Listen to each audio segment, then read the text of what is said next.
Hello friends, once again welcome back to EdTutor. IGNOU യൂണിവേഴ്സിറ്റിയുടെ MEG14 block 1 unit 1 already നമ്മൾ cover ചെയ്തു. അതിൻ്റെ video പ്ലേലിസ്റ്റിൽ നിന്നും നിങ്ങൾക്ക് എടുത്ത് കാണാവുന്നതാണ്. ഇന്ന് നമ്മൾ ഡിസ്കസ് ചെയ്ത് പഠിക്കാൻ പോകുന്നത് യൂണിറ്റ് 2 ആണ്. Okay, so let's begin. Previous യൂണിറ്റിൽ ബ്ലോക്ക് 1 യൂണിറ്റ് 1ൽ നമ്മൾ എന്താ പഠിച്ചത്? ഓർമ്മയുണ്ടോ? ഓർമ്മയുള്ളവർ കമൻറ്റ് ബോക്സിൽ ഒന്ന് കമൻറ്റ് ചെയ്യൂ. ഇല്ലാത്തവർക്ക് അല്ലെങ്കിൽ ആദ്യമായിട്ടാണ് വീഡിയോ കാണുന്നത് എന്നുള്ളവർക്ക് ഒന്ന് ബ്രീഫായിട്ട് പറഞ്ഞു തരാം. ഏൻഷ്യൻറ്റ് ആൻഡ് മിഡീവിയൽ ഇന്ത്യൻ ലിറ്ററേച്ചറിനെ കുറിച്ചിട്ടാണ് നമ്മൾ കഴിഞ്ഞ ക്ലാസ്സിൽ പഠിച്ചിരുന്നത്. So today we see how British rule, how Indian literature changed during British rule and how literature became a tool for social reform and nationalism. നിങ്ങൾക്കറിയാം, ഇന്ത്യയിൽ സ്വാതന്ത്ര്യം ലഭിക്കുന്നതിന് മുൻപ് ബ്രിട്ടീഷേഴ്സ് ആയിരുന്നു ഇന്ത്യ റൂൾ ചെയ്തിരുന്നത്. ആ സമയത്ത് എങ്ങനെയാണ് നമ്മളുടെ ഇന്ത്യൻ ലിറ്ററേച്ചറിൽ മാറ്റങ്ങൾ വന്നത്? പിന്നീട് വളരെ വളരെ ഇൻട്രസ്റ്റിംഗ് ആണ് കേട്ടോ ഈ ഒരു ടോപ്പിക്ക്. എങ്ങനെയാണ് ഇതേ ഇന്ത്യൻ ലിറ്ററേച്ചർ എങ്ങനെയാണ് ഒരു റീഫോമിന്, ഒരു സോഷ്യൽ റീഫോമിന് ഒരു കാരണമായത്? നമുക്ക് നോക്കാം. ഒരു നാഷണലിസത്തിനും സോഷ്യൽ റീഫോമിനും ഓക്കെ എങ്ങനെയാണ് ഇന്ത്യൻ ലിറ്ററേച്ചർ ഒരു ടൂളായി മാറിയത്? അപ്പോൾ ഈ ഒരു ചാപ്റ്ററിൽ മെയിനായിട്ട് പഠിക്കാനുള്ള ഫസ്റ്റ് കുറച്ച് കൺസെപ്റ്റ്സുകൾ ഇതാണ്. How British rule changed Indian literature, why the printing press was important, how modern Indian languages developed, how literature inspired India's freedom movement. ഇവിടെ കംപ്ലീറ്റ് എക്സ്പ്ലനേഷൻ നൽകുന്നില്ല. നമുക്ക് ഇമ്പോർട്ടൻറ്റ് പോയിൻറ്റ്സ് ഇതിൽ പഠിക്കാനായിട്ടുള്ളത്. Colonial rule changed literature. Already പറഞ്ഞു British rule എങ്ങനെയാണ് Indian ലിറ്ററേച്ചറിൽ മാറ്റങ്ങൾ വരുത്തിയത്. When the Britishers came to India, they introduced English education, printing press, modern schools, newspapers. These changed the way Indians wrote and read literature. ആദ്യം തന്നെ നമ്മുടെ Britishers ഇന്ത്യയിലോട്ട് വന്നപ്പോൾ അവർക്ക് എന്തായിരുന്നു? ഇന്ത്യ അത്ര പോരാ. അവരെ സംബന്ധിച്ചിടത്തോളം ഇന്ത്യയിലെ എഡ്യൂക്കേഷൻ സിസ്റ്റം മൊത്തത്തിലൊരു പോരായ്മയായിരുന്നു അവർ കണ്ടിരുന്നത്. അപ്പോൾ അവരാദ്യം തന്നെ ഇൻട്രൊഡ്യൂസ് ചെയ്ത ഒന്നായിരുന്നു ഇംഗ്ലീഷ് എഡ്യൂക്കേഷൻ. അതിൻ്റെ കാര്യകാരണങ്ങൾ നമ്മൾ MEG10 പഠിച്ചപ്പോൾ പഠിച്ചിട്ടുണ്ടായിരിക്കണം. MEG10 എടുത്തിട്ടുള്ളവർ. അതെന്തായിരിക്കും അതിൻ്റെ കാരണം? ഫസ്റ്റ് ഓഫ് ഓൾ ബേസിക്കലി ഇത് നമുക്ക് 8-9 ക്ലാസ്സുകളിലൊക്കെ പഠിച്ചിട്ടുള്ളതായിരിക്കും. അറിയാത്തവർക്ക് വേണ്ടിയിട്ട് ഞാൻ പറഞ്ഞുതരാം, അല്ലെങ്കിൽ നിങ്ങൾ മറന്നു പോയിട്ടുണ്ടായിരിക്കും. അപ്പോൾ അവർക്ക് വേണ്ടിയിട്ടാണ് കേട്ടോ ഇനി പറയുന്നത്. ഈ ബ്രിട്ടീഷേഴ്സ് ഇന്ത്യയിലോട്ട് വന്നു കഴിഞ്ഞപ്പോൾ മാക്ലെ പോലെയുള്ള കുറച്ച് പ്രോമിനൻ്റ് ആയിട്ടുള്ള വ്യക്തികൾ, അവർക്ക് തോന്നി ഇത്ര എളുപ്പമുള്ള കാര്യമൊന്നുമല്ല ഇന്ത്യനെ കീഴടക്കുക എന്നത്. അവരെന്തിനായിരുന്നു വന്നത്? ട്രേഡിനാണ് വന്നത്. ട്രേഡിന് വന്നപ്പോൾ അവർക്ക് മനസ്സിലായി അത്ര എളുപ്പത്തിൽ ഇന്ത്യനെ കീഴടക്കാനായിട്ട് സാധിക്കില്ല. കാരണം ഇന്ത്യയിൽ ഒരു ലാംഗ്വേജ് അല്ല, മൾട്ടിപ്പിൾ ലാംഗ്വേജ്, ധാരാളം ലാംഗ്വേജസ് ഉണ്ട്. ഇംഗ്ലീഷേഴ്സിന് അല്ലെങ്കിൽ ബ്രിട്ടീഷേഴ്സിനെ സംബന്ധിച്ചിടത്തോളം ഇത്തരം ലാംഗ്വേജസ് ഒന്നും പഠിക്കാൻ അവരെ കൊണ്ടാവില്ല. അപ്പോൾ അവരുപയോഗിച്ചൊരു തന്ത്രമാണ് ഇംഗ്ലീഷ് ലാംഗ്വേജ്, മീൻസ് അവരുടെ ലാംഗ്വേജ് നമ്മളെ പഠിപ്പിക്കുക എന്നത്. അങ്ങനെ ആ ഒരു ട്രിക്ക് പ്രകാരം ബ്രിട്ടീഷേഴ്സ് ഇന്ത്യൻസിനെ ഇംഗ്ലീഷ് പഠിപ്പിക്കാൻ തുടങ്ങി. എങ്ങനെ ഇംഗ്ലീഷ് പഠിപ്പിച്ചത്? അവരവരുടേതായ സ്കൂൾസ് ആരംഭിച്ചു, എഡ്യൂക്കേഷൻ ഇൻസ്റ്റിറ്റ്യൂഷൻസ് അവർ സ്റ്റാർട്ട് ചെയ്തു. അതിൽ കുറച്ച് പേരെ മാത്രം സെലക്ട് ചെയ്തുകൊണ്ട് എല്ലാവർക്കും ഒന്നും ഇംഗ്ലീഷ് എഡ്യൂക്കേഷൻ അവർ പ്രൊവൈഡ് ചെയ്തില്ല. കുറച്ച് പേരെയൊക്കെ അവർ സെലക്ട് ചെയ്തുകൊണ്ടാണ് ഈ ഒരു എഡ്യൂക്കേഷൻ സിസ്റ്റം അവർ നടപ്പിലാക്കിയത്. അതുപോലെ തന്നെ അവർ ഇൻട്രൊഡ്യൂസ് ചെയ്തതാണ് printing press, modern schools, news papers, ഇതൊക്കെ. അപ്പോൾ ഇങ്ങനെയാണ് ഇന്ത്യയിൽ ലിറ്ററേച്ചർ എന്ന ഒരു കൺസെപ്റ്റ് രൂപം കൊണ്ടത്. ഓക്കെ, ലിറ്ററേച്ചർ ഇല്ലായിരുന്നു എന്നല്ല ഞാൻ പറഞ്ഞത്. ലിറ്ററേച്ചർ ഉണ്ടായിരുന്നു, പക്ഷെ അതിൽ ധാരാളം മാറ്റങ്ങൾ വന്ന ഒരു കാലഘട്ടമായിരുന്നു അത്. എഴുതുന്ന ആ രീതിയിൽ, ശൈലിയിൽ, എല്ലാത്തിലും വലിയ മാറ്റങ്ങൾ വരാൻ തുടങ്ങി. പ്രത്യേകിച്ച് ഇന്ത്യൻസ് ഇംഗ്ലീഷ് ലാംഗ്വേജിൽ എഴുതാൻ തുടങ്ങി എന്നുള്ളതാണ്. അടുത്തൊരു പോയിൻ്റാണ് growth of modern Indian languages. Earlier literature was mostly written in Sanskrit, Persian, regional languages. Now, modern Indian languages became stronger. Examples: Malayalam, Bengali, Hindi, Tamil, Kannada, Marathi. Each language began producing modern literature. അപ്പോൾ ആദ്യമൊക്കെ literature നമ്മുടെ ഇന്ത്യയിൽ ഏത് ലാംഗ്വേജിലായിരുന്നു എഴുതിയിരുന്നത്? സാധാരണ Sanskrit ലാംഗ്വേജിലായിരുന്നു കൂടുതലും എഴുതപ്പെട്ടിരുന്നത്. പിന്നെ Persian, അതുപോലെ റീജിയണൽ ലാംഗ്വേജസിൽ. പിന്നീട് ഞാൻ പറഞ്ഞു, ബ്രിട്ടീഷേഴ്സ് വന്നതിന് ശേഷം ഒത്തിരി മാറ്റം ഈ ലിറ്ററേച്ചർ മേഖലയിൽ ഉണ്ടായിരുന്നു. അങ്ങനെ ഒരു modern way of writing start ചെയ്തു. അതിന് എക്സാമ്പിൾസാണ് ഇന്ന് കാണുന്ന നമ്മുടെ മലയാളം ലിറ്ററേച്ചർ, ബംഗാളി, ഹിന്ദി, തമിഴ്, മറാഠി, കന്നഡ, അങ്ങനെ ഒട്ടനവധി ലിറ്ററേച്ചേഴ്സ് നിലവിൽ വന്നു എന്നുള്ളതാണ് സാരം. അടുത്തൊരു point, rise of nationalism. During British rule, writers wanted Indians to unite. So literature became a weapon against colonial rule. Many poems, novels, plays, and essays encouraged people to fight for freedom. ഇത് എനിക്ക് ഏറ്റവും interesting ആയിട്ട് തോന്നിയ ഒരു ഭാഗമാണ് കേട്ടോ, rice of nationalism. ഈ British റൂളിൻ്റെ സമയത്ത് ബ്രിട്ടീഷേഴ്സിൻ്റെ ഒരു ആഗ്രഹം എന്തായിരുന്നു? അവർ നമ്മളുടെ ഇംഗ്ലീഷ് എഡ്യൂക്കേഷൻ പഠിപ്പിക്കുന്നു, അങ്ങനെ അവർ നമ്മളുടെ മേലെ ആധിപത്യം സ്ഥാപിക്കുന്നു. എന്ന് വെച്ച് കഴിഞ്ഞാൽ അവർക്ക് നമ്മളുമായിട്ട് കമ്മ്യൂണിക്കേറ്റ് ചെയ്യാനായിട്ട് പറ്റുമല്ലോ. അങ്ങനെ ആധിപത്യം സ്ഥാപിക്കുന്നു, നമ്മളുടെ പൂർണ്ണമായിട്ടും അവർക്ക് അവരുടെ കീഴിലാക്കണം എന്ന ഒരേ ഒരു ഉദ്ദേശം മാത്രമേ ഉണ്ടായിരുന്നുള്ളൂ ഈ പറയുന്ന ഡെവലപ്മെൻറ്റ്സ് ഇന്ത്യയിൽ നടത്തിയതിൻ്റെ പിന്നിൽ. പക്ഷേ നമ്മുടെ ഇന്ത്യൻസ് ഒട്ടും മോശമായിരുന്നില്ല. നല്ല ബുദ്ധിയുള്ള, അല്ലെങ്കിൽ വളരെ സമർത്ഥരായിട്ടുള്ള റൈറ്റേഴ്സായിരുന്നു അന്നുണ്ടായിരുന്നത്. അവരെന്ത് ചെയ്തു? ഈ പറയുന്ന നമ്മൾക്ക് ബ്രിട്ടീഷേഴ്സ് തന്ന ഈ എഡ്യൂക്കേഷൻ വെച്ചുകൊണ്ട് നമ്മൾ തിരിച്ചടിക്കാൻ തുടങ്ങി. എങ്ങനെ? ഈ ലിറ്ററേച്ചറിനെ ഒരു വെപ്പണാക്കി, ഒരു ടൂളാക്കി മാറ്റി. അവരുടെ ഈ റൈറ്റേഴ്സ് അവരുടെ കഴിവിനാൽ ബ്രിട്ടീഷേഴ്സിന് മനസ്സിലാകുന്ന ഭാഷയാണ് ഇംഗ്ലീഷ്. അപ്പോൾ ഇംഗ്ലീഷ് ലാംഗ്വേജിൽ തന്നെ ധാരാളം പോയംസ്, നോവൽസ്, പ്ലേസ്, എസ്സേസ് ഇതൊക്കെ എഴുതാൻ തുടങ്ങി. എങ്ങനെയാണ്? വെറുതെ എഴുതിയതാണോ? വെറുതെ പോയം, വെറുതെ വേർഡ്സ് ആണോ? നോ. അതിൽ മുഴുവൻ നമുക്ക് ഫ്രീഡം വേണം എന്നുള്ള ആ ഒരു തീവ്രമായിട്ടുള്ളൊരു ആ ഒരു എന്താ പറയുക, ആ ഒരു എനർജി ഉണ്ടല്ലോ, അല്ലെങ്കിൽ ആ ഒരു എന്തൂസിയാസം, അത് മുഴുവൻ അവരവരുടെ ഈ റൈറ്റിംഗ് സ്കില്ലിൽ അവർ എഴുതി ചേർത്തു. എന്നിട്ട് ഇതായിരുന്നു പിന്നീട് എന്താ പറയുക, റൈറ്റിങ്സായിട്ട് ആൾക്കാരുടെ ഇടയിൽ സ്പ്രെഡായിക്കൊണ്ടിരുന്നത്. സാധാരണക്കാരായിട്ടുള്ള ജനങ്ങൾ ഈ പറയുന്ന എസ്സേ, ഈ പറയുന്ന റൈറ്റിങ്സിലേക്ക് പോയം, ഓൾ ദീസ് തിങ്സ് എല്ലാത്തത് വായിച്ചു കഴിഞ്ഞപ്പോൾ ആൾക്കാരുടെ മൈൻഡിൽ ഒരു ഉണർവുണ്ടായി. Yes, we should fight for freedom.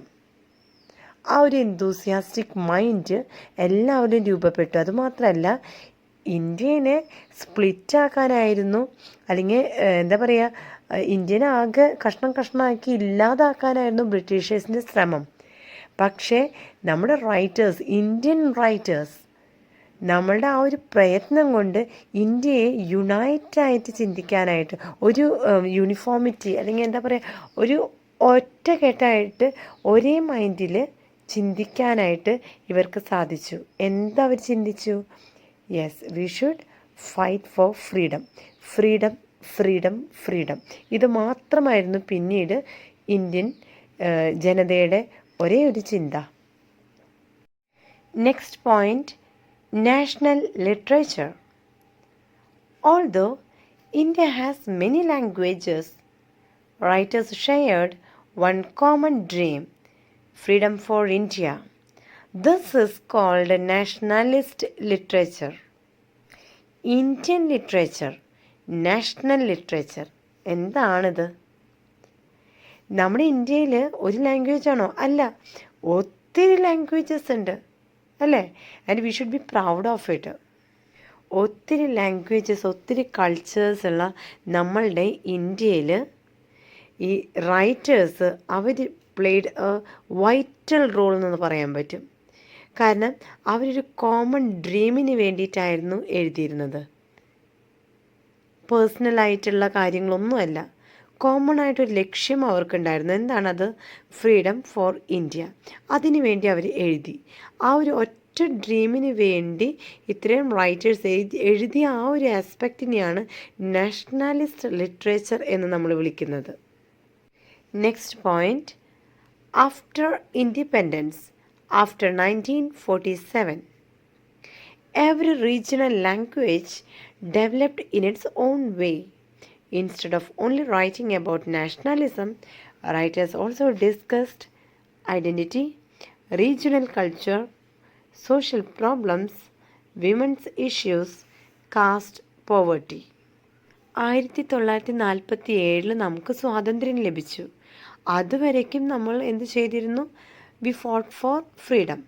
പക്ഷേ അത് കഴിഞ്ഞപ്പോൾ പിന്നെ നമുക്ക് ഫ്രീഡത്തിനെ കുറിച്ചുള്ള ചിന്തയല്ലായിരുന്നു, മറിച്ച് ധാരാളം വേറെ വേറെ കാര്യങ്ങൾ, നാഷണാലിസം എന്നുള്ളതിന് ഉപരിയായിട്ട് മറ്റു പല കാര്യങ്ങളെക്കുറിച്ചിട്ടും എഴുതാനായിട്ട്, ഡിസ്കസ് ചെയ്യാനായിട്ട് റൈറ്റേഴ്സ് ആരംഭിച്ചു. അതിൽ കുറച്ച് മെയിനായിട്ടുള്ള ഇഷ്യൂസ് അന്ന് ഫേസ് ചെയ്തിരുന്നത് like regional culture, social problems, women's issues, caste, poverty. ഇതിനൊക്കെയായി പിന്നീട് നമ്മൾ കൂടുതൽ പ്രാധാന്യം നൽകിയിരുന്നത്. The modern period of Indian literature began because of colonial intervention. അങ്ങനെയാണെങ്കിൽ ചോദിക്കട്ടെ, what is colonial intervention? Colonial intervention means changes introduced by British rule. Examples: printing press, English education, newspapers, new schools, universities. These influenced Indian society. Colonial intervention എന്ന് പറഞ്ഞാൽ എന്താ? അത് Britishers English education ഇന്ത്യയിൽ കൊണ്ടുവന്നില്ലേ? അപ്പോൾ ആ ഇന്ത്യയിൽ വന്ന മാറ്റങ്ങളെ കുറിച്ചിട്ടാണ്. അപ്പോൾ അതിൽ കുറേ അധികം എക്സാമ്പിൾസ് നമ്മൾ നേരത്തെയും കണ്ടിരുന്ന സെയിം എക്സാമ്പിൾസാണ്. പ്രിൻറ്റിംഗ് പ്രസ്സും ഇംഗ്ലീഷ് എഡ്യൂക്കേഷനും, അതുപോലെ ധാരാളം schools, universities, news papers, printing press, ഇതൊക്കെ ആരംഭിച്ചു. അതൊക്കെ ഒരു പുതിയ വഴിത്തിരിവായി ഇന്ത്യയിൽ വന്ന മാറ്റത്തിന്. അപ്പോൾ ഇതാണ് colonial intervention. Impact on literature.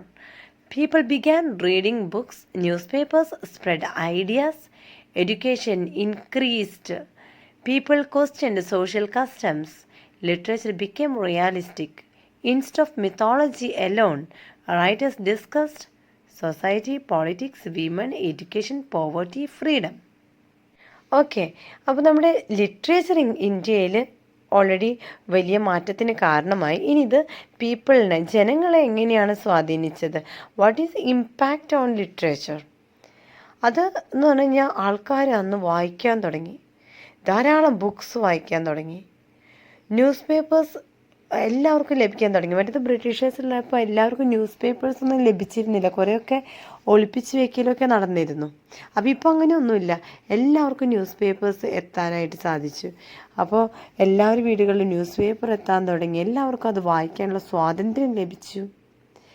അത് മുഖേന, ന്യൂസ് പേപ്പർ മുഖേന എന്താ, ആൾക്കാർക്ക് അറിവ് ലഭിച്ചു. എന്താണ് സൊസൈറ്റിയിൽ നടക്കുന്നത്, എന്താണ് പൊളിറ്റിക്കൽ ഇഷ്യൂസ്, എന്താണ് വിമൻ ഹരാസ്മെൻറ്റ്, എല്ലാ കാര്യങ്ങളും അവർ അറിയാൻ തുടങ്ങി. എഡ്യൂക്കേഷൻ ആ ഒരു പോയിന്റിൽ തന്നെ നിൽക്കാതെ എഡ്യൂക്കേഷനിൽ വലിയ വലിയ മാറ്റങ്ങൾ വരാൻ തുടങ്ങി. സയൻസ് എല്ലാം ഇൻട്രൊഡ്യൂസ് ചെയ്യാൻ തുടങ്ങി. ഇനി ആൾക്കാർ വെറുതെ ഇരുന്നില്ല. എല്ലാവർക്കും അറിവ് കൂടിയപ്പോൾ ജനങ്ങൾ എന്ത് ചെയ്തു? ക്വസ്റ്റ്യൻ ചെയ്യാൻ തുടങ്ങി സോഷ്യൽ കസ്റ്റംസിനെ കുറിച്ചിട്ട്. അന്ന് നമ്മുടെ സൊസൈറ്റി ഇങ്ങനെയുള്ള ഒരു സൊസൈറ്റി അല്ലായിരുന്നു അല്ലേ. ധാരാളം കസ്റ്റംസും എന്താ പറയുക സൂപ്പർസ്റ്റിഷ്യൻസ് എല്ലാം നിറഞ്ഞിട്ടുള്ള ഒരു സൊസൈറ്റി ആയിരുന്നു. അപ്പോൾ വെറുതെ ഇരുന്നില്ല, ജനങ്ങൾ വെറുതെ ഇരുന്നില്ല, എല്ലാവരും ക്വസ്റ്റ്യൻ ചെയ്യാൻ തുടങ്ങി. എന്താണ് ഈ ഒരു സോഷ്യൽ കസ്റ്റം, എന്താണ് ഇങ്ങനെയൊക്കെ എന്നുള്ള കാര്യങ്ങളിൽ മാറ്റം വരുത്താൻ തുടങ്ങി. ശരിക്കും പറഞ്ഞാൽ ലിറ്ററേച്ചറിന് ഇപ്പോഴാണ് ഒരു ജീവൻ വന്നത്. ജനങ്ങളിലേക്ക് എല്ലാ കാര്യങ്ങളും എത്തിക്കഴിഞ്ഞപ്പോൾ റൈറ്റിങ്സിൽ കൂടെയാണ് ആ ജനങ്ങൾ എല്ലാ കാര്യങ്ങളും അറിയാൻ തുടങ്ങിയത്. അപ്പോൾ ആൾക്കാരിൽ ഒരു ജീവൻ വരുന്നത് ലിറ്ററേച്ചറിൽ ജീവൻ ഉണ്ടായപ്പോഴാണ്. അങ്ങനെയായപ്പോൾ എന്താണ്, വെറുതെ ഒരു മിത്തോളജി എന്നുള്ള ഒരു ആസ്പെക്റ്റിനെ കുറിച്ച് മാത്രമല്ല പിന്നീട് ആൾക്കാർ ചിന്തിക്കാൻ തുടങ്ങിയത്. അത് സൂപ്പർസ്റ്റിഷ്യൻസ് എന്തുകൊണ്ടാണ് ഇങ്ങനത്തെ കസ്റ്റംസ്, ഇത് മാത്രമല്ല ആൾക്കാർ ചിന്തിക്കാൻ തുടങ്ങിയത്. അവർ discussed about society, politics, women, education, poverty, freedom, അങ്ങനെ എല്ലാ ആസ്പെക്റ്റുകളിലും റൈറ്റേഴ്സിൻ്റെ കൈ എത്തിപ്പെട്ടു. ജനങ്ങൾ ഇതിനെക്കുറിച്ചെല്ലാം ഡിസ്കസ് ചെയ്യാനായിട്ട് ആരംഭിച്ചു. അവിടെ ഫ്രീഡം ഉണ്ടായിരുന്നു. National consciousness. A very important idea in this chapter is national consciousness. People began thinking we are Indians. Earlier, people mostly identified themselves by religion, caste, kingdom. Now they began identifying themselves as one nation. Literature helped spread this feeling. ഈ ചാപ്റ്ററിൽ തന്നെ ഏറ്റവും important ആയിട്ടുള്ള ഒരു ഭാഗമാണിത്. ആദ്യമൊക്കെ ആൾക്കാരോട് നീ ആരാണ് എന്നുള്ളൊരു ചോദ്യത്തിന് അവർ പറയുക ഞാൻ ഏത് കാസ്റ്റിൽ പെട്ടിട്ടുള്ള വ്യക്തിയാണെന്നോ, അത് നമ്മുടെ റിലീജിയൻ അല്ലെങ്കിൽ കിങ്ഡം, ഇതൊക്കെ ആയിരുന്നു നമ്മളിനെ റെപ്രസെൻറ്റ് ചെയ്തിരുന്ന കാര്യങ്ങൾ. ഓക്കെ, ഓരോ ഇൻഡിവിജ്വൽസിനെയും റെപ്രസെൻറ്റ് ചെയ്തിരുന്നത് അവരുടെ റിലീജിയനെയോ കാസ്റ്റിനെയോ ഒക്കെ ബേസ് ചെയ്തിട്ടായിരുന്നു. പക്ഷേ ലിറ്ററേച്ചറിൽ മാറ്റം വന്നതോടുകൂടി, ജനങ്ങൾ ലിറ്ററേച്ചർ വായിക്കാൻ തുടങ്ങിയതോടുകൂടി ആൾക്കാരിൽ ഏറ്റവും വലിയൊരു മാറ്റമുണ്ടായത്, അവരോട് ആരെങ്കിലും നീ ആരാണ് എന്ന് ചോദിച്ചാൽ അവർക്ക് സെൽഫ് കോൺഫിഡൻ്റ് ആയിട്ട് പറയാൻ സാധിച്ചിരുന്നു, I am an Indian. Okay, ഇവിടെ നമ്മുടെ വൺ നേഷൻ, നമ്മൾ എല്ലാവരും ഒറ്റക്കെട്ടാണ്, ഒരു നേഷൻ്റെ ഭാഗമാണ് എന്ന് കാണിക്കുന്ന ഒരു ഫ്രേസാണത്, ഒരു ഭാഗമാണത്. Okay, I am an Indian, it's a proclamation. അപ്പോൾ ഇത്രയും പഠിച്ച കാര്യങ്ങൾ ഞാനൊന്നൊരു ഫ്ലോ ചാർട്ട് പോലെ കാണിക്കുന്നതാണ്, എളുപ്പം നിങ്ങൾക്ക് പോയിൻറ്റ്സ് ഓർമ്മയുണ്ടാവാൻ. ബ്രിട്ടീഷ് റൂൾ നമ്മുടെ ഇന്ത്യയിലോട്ട് വന്നു, പ്രിൻറ്റിങ് പ്രസ് സ്റ്റാർട്ട് ചെയ്തു, എഡ്യൂക്കേഷൻ, ന്യൂസ് പേപ്പേഴ്സ്, അതുപോലെ അവയർനെസ് ഉണ്ടായി, നാഷണലിസം രൂപീകരിക്കപ്പെട്ടു, മോഡേൺ ഇന്ത്യൻ ലിറ്ററേച്ചറാണ് പിന്നീട് എല്ലാ വഴിത്തിരിവിൻ്റെയും കാരണം. The 19th century. This is one of the most important topics because it explains how modern Indian literature was born. By the end of this class, you will understand why the 19th century is called the beginning of modern Indian literature, how the printing press changed literature, why English education became important, how prose, journalism, novels, poetry and drama developed. 19ാം നൂറ്റാണ്ടിനെ കുറിച്ചിട്ടാണ് പിന്നീട് നമുക്ക് ഇതേ യൂണിറ്റിൽ പഠിക്കാനുള്ളത് തന്നെയാണ്, section by സെക്ഷനായിട്ട്. 19ാം നൂറ്റാണ്ടിൻ്റെ വലിയൊരു പ്രത്യേകത എന്താണ്? ഈ ഒരു ഭാഗത്താണ് നമ്മൾ എക്സ്പ്ലെയിൻ ചെയ്യാൻ പോകുന്നത്. എങ്ങനെയാണ് മോഡേൺ ഇന്ത്യൻ ലിറ്ററേച്ചറിൻ്റെ ആരംഭം, ഇതെങ്ങനെ ജനിച്ച ഈ മോഡേൺ ഇന്ത്യൻ ലിറ്ററേച്ചർ. നമുക്കറിയാം മോഡേൺ ഇന്ത്യൻ ലിറ്ററേച്ചർ ഉണ്ട് എന്നുള്ളത്, പക്ഷെ അതെങ്ങനെയാണ് അതിൻ്റെ ആരംഭം. അതുപോലെ 19ാം നൂറ്റാണ്ടിനെയാണ് മോഡേൺ ഇന്ത്യൻ ലിറ്ററേച്ചർ എന്ന് നമ്മൾ പറയുന്നത്. അതിൻ്റെ കാരണം എന്താ? ഇനി നമ്മൾ പറയുന്നുണ്ട് പ്രിൻറ്റിങ് പ്രസ്സാണ് ലിറ്ററേച്ചറിൽ വലിയ മാറ്റങ്ങൾ സംഭവിക്കാനുള്ള കാരണമെന്ന്. അതെങ്ങനെയാണ് അങ്ങനെ നമുക്ക് പറയാൻ സാധിക്കുന്നത്? നിലവിലെ ഇംഗ്ലീഷ് എഡ്യൂക്കേഷൻ എന്ന് പറയുന്നത് വളരെ ഇമ്പോർട്ടൻ്റ് ആയിട്ടുള്ളൊരു കാര്യമാണ്. ഇംഗ്ലീഷ് എഡ്യൂക്കേഷൻ ഇല്ലാതെ നമുക്കിനി ഒന്നും ചെയ്യാനായിട്ട് പറ്റില്ല എന്നുള്ള രീതിയിൽ പോലും ഇപ്പോൾ കാര്യങ്ങൾ എത്തിപ്പെടുന്നുണ്ട്. എല്ലാ മേഖലയിലും ഇംഗ്ലീഷ് എഡ്യൂക്കേഷനാണ്. അപ്പോൾ അതിൻ്റെ ഒരു ഇമ്പോർട്ടൻസ് അതെന്താണ്? അതുപോലെ പ്രോസ്, ജേർണലിസം, നോവൽസ്, പോയട്രി, ഡ്രാമ ഇതെല്ലാം ഡെവലപ്പ് ആയത് എങ്ങനെ? അപ്പം ഇത്രയും കാര്യങ്ങളാണ് ഇനി ഈ ഒരു സെക്ഷനിൽ നമുക്ക് പഠിക്കാനുള്ളത്. ഇതിൻ്റെ എല്ലാം ആൻസേഴ്സ് നമ്മൾ ഡിസ്കസ് ചെയ്തത് തന്നെയാണ്. നമുക്കപ്പോൾ ഒന്നും കൂടി നോക്കാം. During the 19th century A major change took place. India came under British colonial rule and this changed literature, education, language and society. Different Indian languages influenced one another. Literature helped to create the idea of modern India. Writers developed national consciousness. Literature became a tool against British rule. 19th സെഞ്ച്വറിയിലെ ഏറ്റവും വലിയ പ്രത്യേകത എന്ന് പറയുന്നത് ഈ ഒരു സമയത്താണ് നമ്മുടെ Britishers ഇന്ത്യയിൽ വന്ന് ഇന്ത്യൻസ് ബ്രിട്ടീഷേഴ്സിൻ്റെ കൺട്രോളിലായത്. ഓക്കെ, അവർ നമ്മുടെ മേലെ ആധിപത്യം സ്ഥാപിച്ചത് ഈ പറയുന്ന 19th സെഞ്ച്വറിയിലാണ്. ഇവിടെയാണ് നമ്മൾ നേരത്തെ ഡിസ്കസ് ചെയ്ത ഇംഗ്ലീഷ് ലിറ്ററേച്ചർ, ഇംഗ്ലീഷ് എഡ്യൂക്കേഷൻ പ്രാബല്യത്തിൽ വരികയും ഇന്ത്യയിൽ ലിറ്ററേച്ചറിൽ വലിയ വലിയ മാറ്റങ്ങൾ സംഭവിക്കാൻ തുടങ്ങിയതും. നമ്മൾ ഓൾറെഡി പറഞ്ഞു, എഡ്യൂക്കേഷൻ സിസ്റ്റവും കാര്യങ്ങളിലൊക്കെ മാറ്റം വന്നു. അതൊക്കെ നടക്കാൻ കാരണവും നമ്മൾ പറഞ്ഞു, അതൊക്കെ ഈ 19th സെഞ്ച്വറിയിലാണ് സംഭവിച്ചത്. ഓക്കെ, അത് മുഖേന സൊസൈറ്റിയിൽ തന്നെ വലിയ മാറ്റങ്ങളും ഉണ്ടായിട്ടുണ്ട്. പിന്നെ ബ്രിട്ടീഷേഴ്സിന് അറിയാത്ത ഒരു കാര്യം ഇന്ത്യൻസിന് അറിയായിരുന്നു. എന്താ അത്? ലാംഗ്വേജസ്. നമുക്ക് അവർ പഠിപ്പിച്ച് തന്ന ലാംഗ്വേജ് മാത്രമല്ലല്ലോ നമ്മുടെ കൈവശമുള്ളത്. നമുക്ക് ഓൾറെഡി മെനി ലാംഗ്വേജ് നമുക്ക് അറിയാമായിരുന്നു. അപ്പോൾ ആ ലാംഗ്വേജ് എല്ലാം തന്നെ ഉപയോഗപ്പെടുത്തിയത് ഈ ഒരു 19th സെഞ്ച്വറിയിലാണ്. ലിറ്ററേച്ചറിൻ്റെ പ്രാധാന്യം മനസ്സിലാക്കിയപ്പോൾ, അതിൽ കുറേ അധികം മാറ്റങ്ങൾ വരുത്തിയപ്പോൾ അവർ ഇംഗ്ലീഷിൽ മാത്രമല്ല നമ്മളുടെ ലാംഗ്വേജസിൽ അവർ അത് എഴുതാൻ തുടങ്ങി. വളരെ ഭംഗിയായിട്ട് എഴുതാൻ തുടങ്ങി. ഓക്കെ, അതുപോലെ തന്നെ ഈ പറയുന്ന ഒരു ചിന്താഗതി, നാഷണൽ കോൺഷ്യസ്നെസ് നമ്മൾ നേരത്തെ കണ്ടിരുന്നു. ഫൈറ്റ് ഫോർ ഇന്ത്യ അല്ലെങ്കിൽ ഇന്ത്യൻ ഫ്രീഡം, ഇതിനൊക്കെ വേണ്ടിയിട്ടുള്ള ആ ഒരു തീവ്രമായിട്ടുള്ള ആഗ്രഹമൊക്കെ ഉണ്ടല്ലോ, അതൊക്കെ വന്നത് ഈ 19th സെഞ്ച്വറിയിൽ തന്നെയാണ്. അങ്ങനെ അവർ ബ്രിട്ടീഷേഴ്സ് പഠിപ്പിച്ച് തന്ന ആ ഒരു ലിറ്ററേച്ചറിൻ്റെ ബേസ് നമ്മൾ ഉപയോഗിക്കുന്നത് അവർക്കെതിരെ തന്നെയാണ്. So let me ask you A question. Why is the 19th century important in Indian literature? ചുരുക്കി ഏറ്റവും ഷോർട്ടായിട്ട് നമുക്ക് ഇങ്ങനെ പറയാം. Rise of modern Indian languages, growth of nationalism, development of prose, novels, newspapers, poetry and drama, beginning of political consciousness. ഇത്രയും points നിങ്ങൾ പഠിച്ചു കഴിഞ്ഞാൽ ഈ പോയിൻറ്റ്സ് നിങ്ങൾക്ക് ഡെവലപ്പ് ചെയ്ത് നിങ്ങൾക്ക് ആൻസർ എഴുതാൻ സാധിക്കും. ഓക്കെ, ഇനി നമുക്ക് നോക്കാം എന്താണ് പ്രിൻറ്റിംഗ് പ്രസ് വന്നതുകൊണ്ടുള്ള മെച്ചം. ഓക്കെ, അല്ലെങ്കിൽ അത് ലിറ്ററേച്ചറുമായിട്ട് എങ്ങനെ ബന്ധപ്പെട്ട് എടുക്കും, നമ്മുടെ സൊസൈറ്റിയിൽ വന്ന മാറ്റങ്ങളെ കുറിച്ചിട്ടാണ് ഇനി പറയാൻ പോകുന്നത്. Introduction of printing press.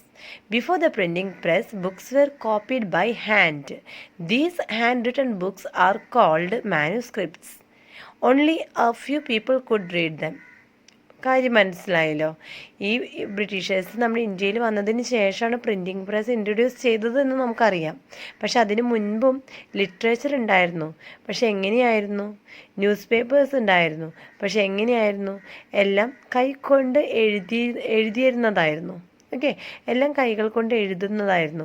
അപ്പോൾ എഴുതുന്ന ന്യൂസ് പേപ്പേഴ്സ് അല്ലെങ്കിൽ എഴുതുന്ന ലിറ്ററേച്ചറൊക്കെ അല്ലെങ്കിൽ എഴുതുന്ന ബുക്സൊക്കെ എത്രമാത്രം അത് സ്പ്രെഡ് ചെയ്യാൻ പറ്റും? വളരെ കുറവ് അല്ലേ? അപ്പോൾ അത് വളരെ ചുരുക്കം ആൾക്കാർക്ക് മാത്രമേ അത് വായിക്കാനായിട്ട് സാധിച്ചിരുന്നുള്ളൂ. പക്ഷെ പിന്നീട് ബ്രിട്ടീഷേഴ്സ് വന്നതിന് ശേഷം പ്രിൻറ്റിംഗ് പ്രസ് ഇൻട്രൊഡ്യൂസ് ചെയ്തു. അതിനുശേഷം ധാരാളം കോപ്പീസ് പ്രിൻറ്റ് ചെയ്യാൻ തുടങ്ങി. അത് ഒരു വലിയൊരു ലിറ്ററേച്ചറിൻ്റെ മാറ്റത്തിന് തന്നെ കാരണമായി. കാരണം ധാരാളം വ്യക്തികൾക്ക് വായിക്കാനായിട്ട് സാധിച്ചു. Printing press. The Portuguese introduced the first printing press in India in the 16th century. The Serampore printing press, 1800 in Bengal, became very famous because it printed books in many Indian languages. William Carey established this press. Importance: the printing press, the standardized spelling, improved grammar, developed prose, increased reading, produced new newspapers, spread knowledge, encouraged nationalism.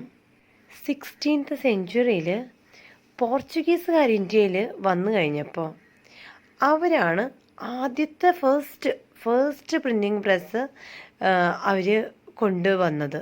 ആ ഒരു കാര്യം അവർ നടപ്പിലാക്കിയത്. സെരംപോർ printing press ആയിരുന്നു അത്. 1800 ബംഗാളിലായിരുന്നു ഈ ഒരു printed ബുക്സുകൾ print ചെയ്യാനായിട്ട് ഈ പറയുന്ന ഇന്ത്യൻ ലാംഗ്വേജസിൽ പ്രിൻ്റ് ചെയ്യാനായിട്ടുള്ള ഒരു അനുമതിയൊക്കെ കിട്ടിയത്. വില്യം ക്രേ ആണ് ഈ പ്രസ് എസ്റ്റാബ്ലിഷ് ചെയ്തത്. ഓക്കെ, അപ്പോൾ ഇതിലുള്ള കുറച്ച് കാര്യങ്ങൾ നിങ്ങൾക്ക് കാണാതെ പഠിക്കാനൊക്കെ ഉണ്ട്. 16th സെഞ്ച്വറിയിൽ ആണ് ഫസ്റ്റ് പ്രിൻറ്റിംഗ് പ്രസ് ഇന്ത്യയിൽ വന്നത്. സെരംപോർ പ്രിൻറ്റിംഗ് പ്രസ് 1800 ആണ് ബംഗാളിൽ വളരെ ഫേമസ് ആയത്. ഓക്കെ, അപ്പോൾ അതിൽ പ്രിൻറ്റഡ് ബുക്സ് മെനി ലാംഗ്വേജസിൽ പ്രിൻറ്റ് ചെയ്തിരുന്നു. വില്യം കാരെയാണ് എസ്റ്റാബ്ലിഷ് ചെയ്തിട്ടുള്ളത് ഈ ഒരു പ്രസ്. ഇതിൽ കാണുന്ന ഇമ്പോർട്ടൻസ് എന്ന് പറഞ്ഞു കഴിഞ്ഞാൽ സ്പെല്ലിംഗ് സ്റ്റാൻഡർഡൈസ്ഡ് ചെയ്യാനായിട്ട് പ്രിൻറ്റിംഗ് പ്രസ്സിന് വന്നതോടുകൂടി സാധിച്ചു. ഗ്രാമർ ഇംപ്രൂവ്ഡായി, പ്രോസ് ഡെവലപ്ഡ് ചെയ്തു, അതുപോലെ റീഡിങ് ഇൻക്രീസ് ചെയ്തു. എന്ന് വെച്ച് കഴിഞ്ഞാൽ ഓൾറെഡി പ്രിൻറ്റിംഗ് ആണ്, ധാരാളം കോപ്പീസ് എല്ലാവർക്കും കൊടുക്കാൻ സാധിച്ചു, അത് മുഖേന വായിക്കാൻ സാധിച്ചു. ന്യൂസ് പേപ്പേഴ്സ് പ്രൊഡ്യൂസ് ചെയ്തു. അതോടൊപ്പം എല്ലാവർക്കും നോളജ് ലഭിച്ചു എന്നുള്ള കാര്യമാണ്. അതോടുകൂടി മറ്റൊരു കാര്യം കൂടി ഉണ്ടായിരുന്നു, നാഷണാലിസം എന്ന ഒരു ചിന്തയും ഇവിടെയാണ് സ്റ്റാർട്ട് ചെയ്യുന്നത്. So let me ask you, how did the printing press influence Indian literature? It replaced handwritten manuscripts, it developed prose, it standardized Indian languages, it spread literature quickly, it created political awareness. ഇതിനോടൊപ്പം ഞാൻ മറ്റൊരു കാര്യം പറയുകയാണ്. എക്സാമിന് highest ആയിട്ടുള്ള mark എങ്ങനെയാണ് വാങ്ങിക്കേണ്ടത് എന്ന് നിങ്ങൾക്ക് വല്ല ഐഡിയ ഉണ്ടോ? അല്ലെങ്കിൽ എക്സാം എങ്ങനെയാണ് ഇഗ്നോ എക്സാം നമുക്ക് അപ്പിയർ ചെയ്യേണ്ടത് വല്ല ഐഡിയ ഉണ്ടോ?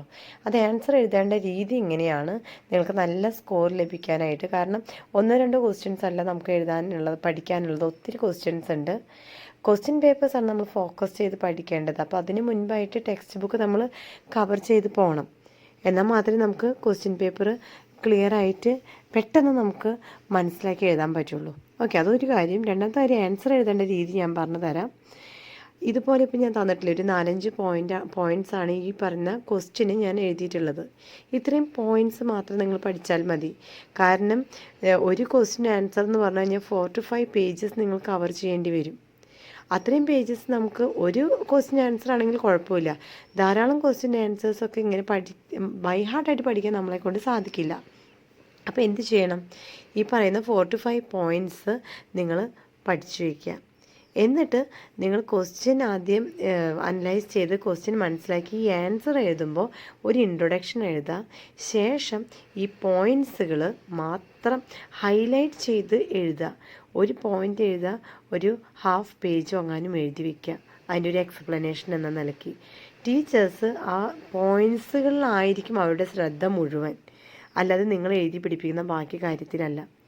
ഓക്കെ, അപ്പോൾ പോയിൻറ്റ്സ് കറക്റ്റ് ആണെങ്കിൽ തന്നെ നിങ്ങൾക്ക് നല്ല സ്കോർ ലഭിക്കും കേട്ടോ. ഇതൊരു ടിപ്പ് ഞാൻ പറഞ്ഞതാണ്. ഇനി നമ്മൾ നോക്കുന്നത് the language situation before English. The important languages were Sanskrit, Persian, Arabic. Persian was even the court language in many kingdoms.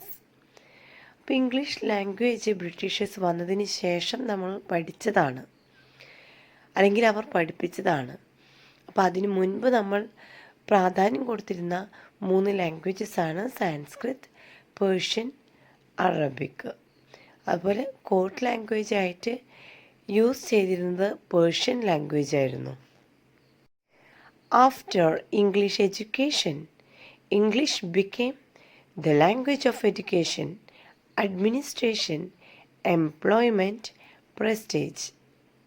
English education വന്നതിന് ശേഷം ഇംഗ്ലീഷ് ഇല്ലാതെ പറ്റാതായി എന്ന ഒരു അവസ്ഥയാണ് ഇന്ത്യയിലെ എല്ലാ മേഖലകളിലും. അത് നമ്മളുടെ പ്രസ്റ്റീജ് ഇഷ്യൂവിനെ പോലും ഇംഗ്ലീഷ് എഡ്യൂക്കേഷൻ പലപ്പോഴും ബാധിക്കുന്നുണ്ട്. അഡ്മിനിസ്ട്രേഷൻ ലെവലിലും അതുപോലെ ഇപ്പോൾ ഒരു ജോലിക്ക് അപ്ലൈ ചെയ്യുകയാണെങ്കിലും എല്ലാത്തിലും ഇംഗ്ലീഷ് ലാംഗ്വേജിന് അതിൻ്റേതായ ഇമ്പോർട്ടൻസ് നമ്മൾ നൽകുന്നുണ്ട്. അതിനുശേഷം നമുക്ക് നോക്കാനുള്ളത് modern Indian languages also developed. അപ്പോൾ ഇംഗ്ലീഷ് ലാംഗ്വേജ് മാത്രമല്ല, നമ്മൾ ലിറ്ററേച്ചർ നോക്കുകയാണെങ്കിൽ ഇന്ത്യൻ ലാംഗ്വേജസും ധാരാളം ഡെവലപ്പ് ചെയ്തിട്ടുണ്ട്. അതിൻ്റെ language Bengali, Malayalam, Hindi, Tamil, Telugu, Kannada, Marathi, Gujarati, Punjabi, Assamese, Oriya, Urdu. Thomas Macaulay, 1835. His monotone education supported English education in India. As a result, English became the language of higher education.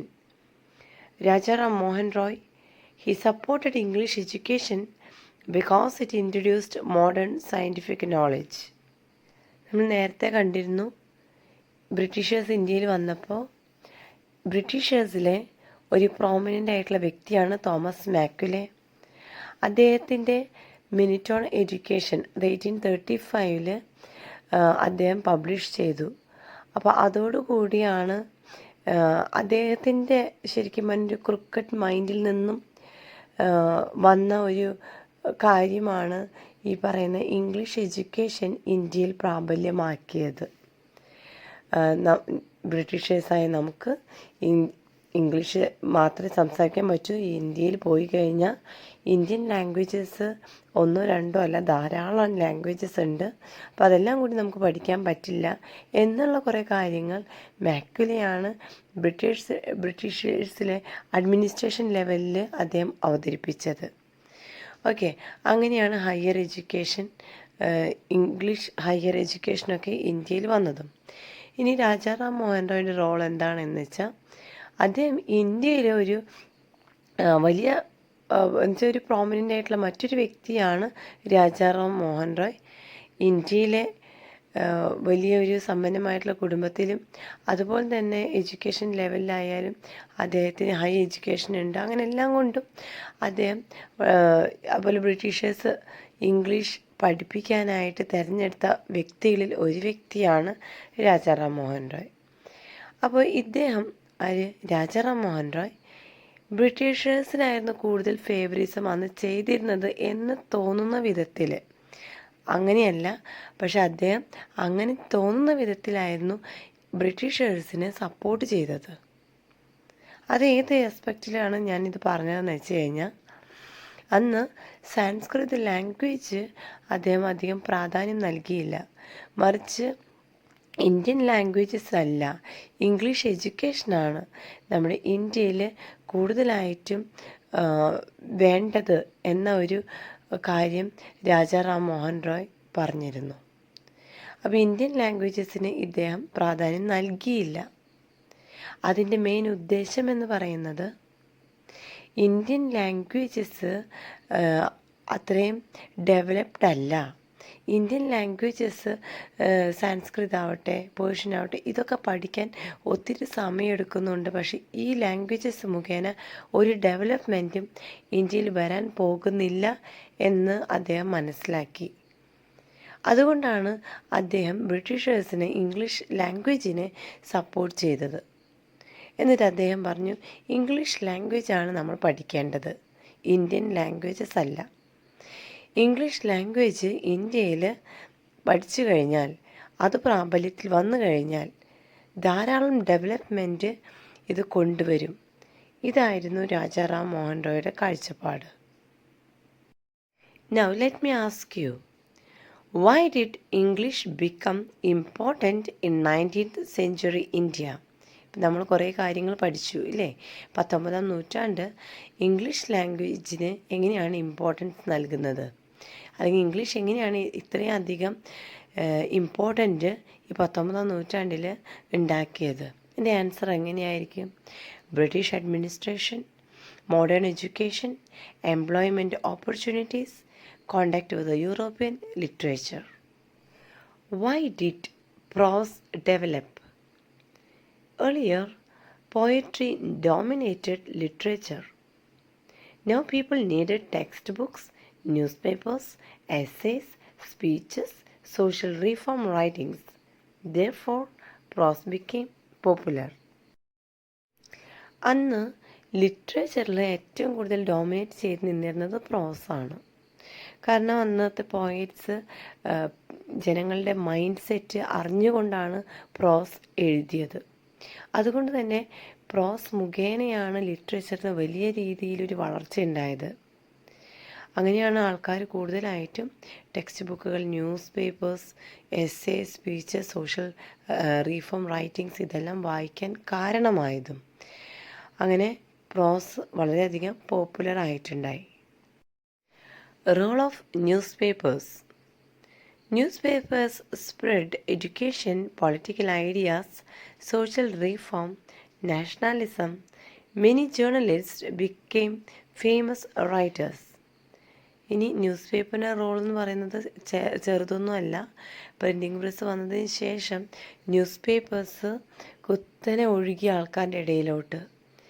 അങ്ങനെ news പേപ്പേഴ്സിൽ എല്ലാ ന്യൂസും അന്നത്തെ ആൾക്കാരുടെ പോളിറ്റിക്സ് ആവട്ടെ, എഡ്യൂക്കേഷൻ ലെവലാവട്ടെ, അബൌട്ട് വിമൺ, അങ്ങനെ എല്ലാ ആസ്പെക്റ്റിനെ കുറിച്ചിട്ടും ന്യൂസ് പേപ്പേഴ്സിൽ വന്നിരുന്നു. അപ്പോൾ അതുകൊണ്ട് തന്നെ ആൾക്കാരിത് വായിച്ച് കുറച്ചും കൂടി അപ്ഡേറ്റഡായി. എഡ്യൂക്കേഷനിൽ മാറ്റം വന്നു, പൊളിറ്റിക്കൽ ഐഡിയാസ് ജനങ്ങളിൽ ഉണ്ടായി, സോഷ്യൽ റീഫോം നടന്നു, nationalism, that's one of the main important thing.